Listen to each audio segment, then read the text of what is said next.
Well, I'm going to give you a very quick flyover of the first roughly 50 pages, just to give you an idea of how to hold it all together. We've already looked at part of part one, Revelations, death stalking the world like a horse. Feast of the Hearts, New York City, all very on topic. That's where they think it came from, or rather when it came to America and how, that big party. Not quite correct, but accurate for when this book was published. Book was published in 1987. One of the first patients.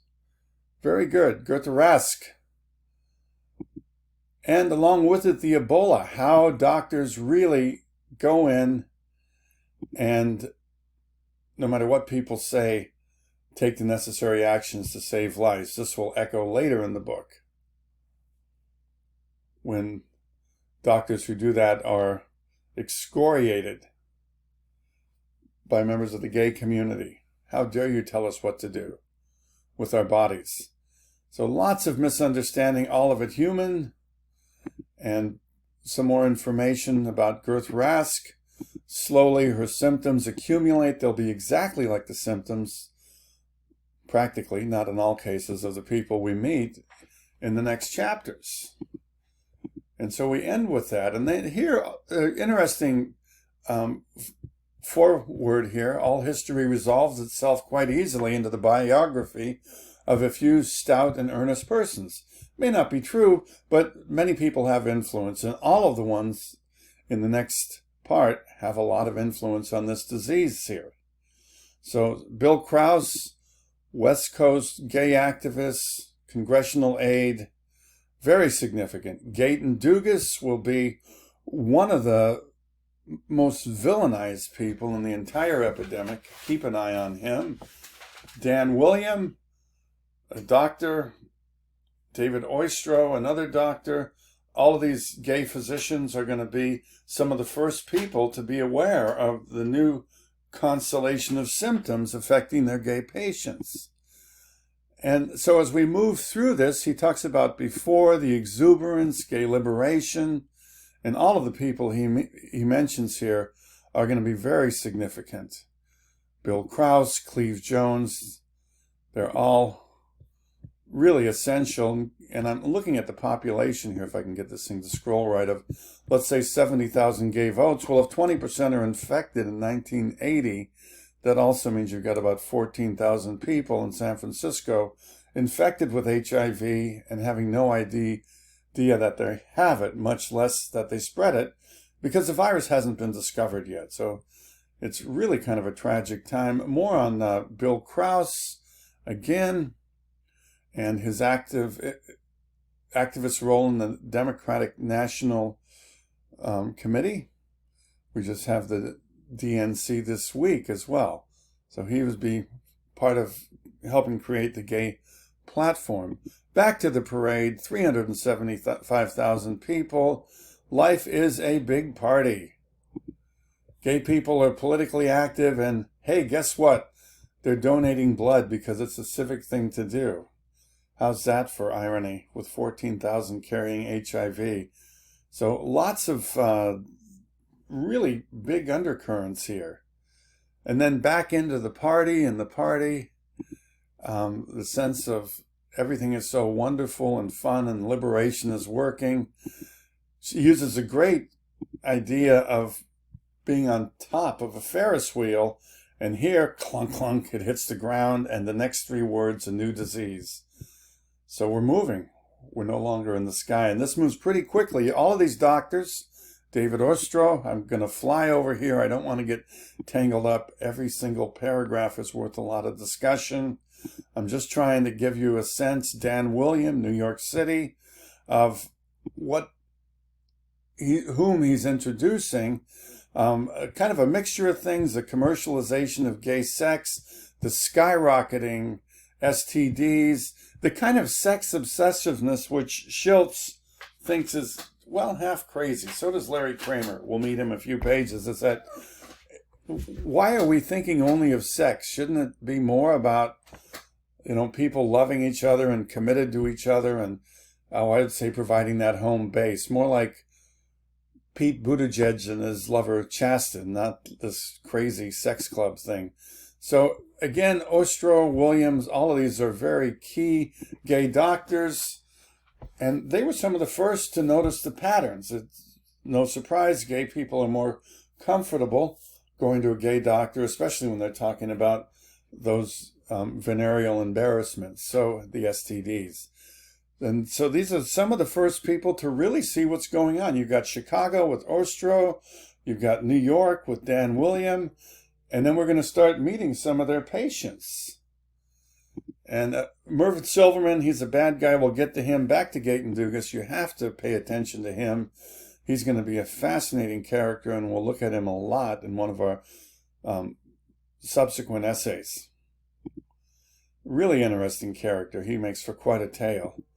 And then just keep following along. It's going to introduce you to some of the first people. Also, one of the main themes, Kiko Gavantes, Bill Krause's boyfriend, is more of the romantic school.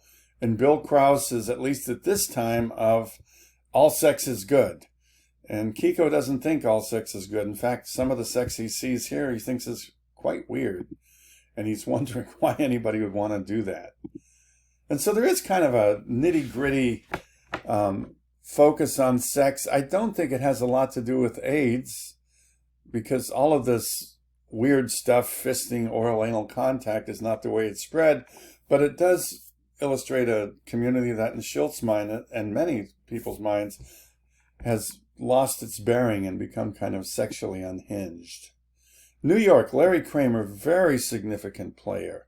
And of course, he seems to know half the gay people in the city, and of great importance, he knows many of the first to die. Eno Porish, Nick, we only get a first name on.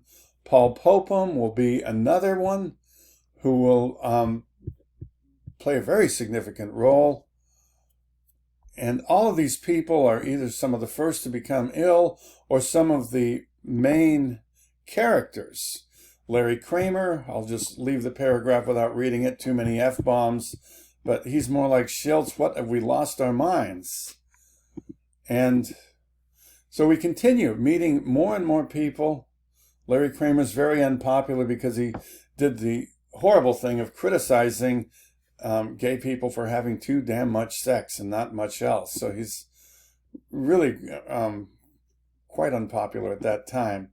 I'm going to keep moving here. Some of the first people to die. It's happening here.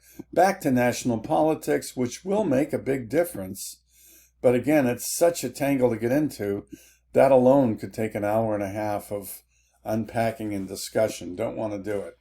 Want to focus mostly on the illness, but just be aware that national politics are quite important here, because that'll determine the federal government's response to the new epidemic.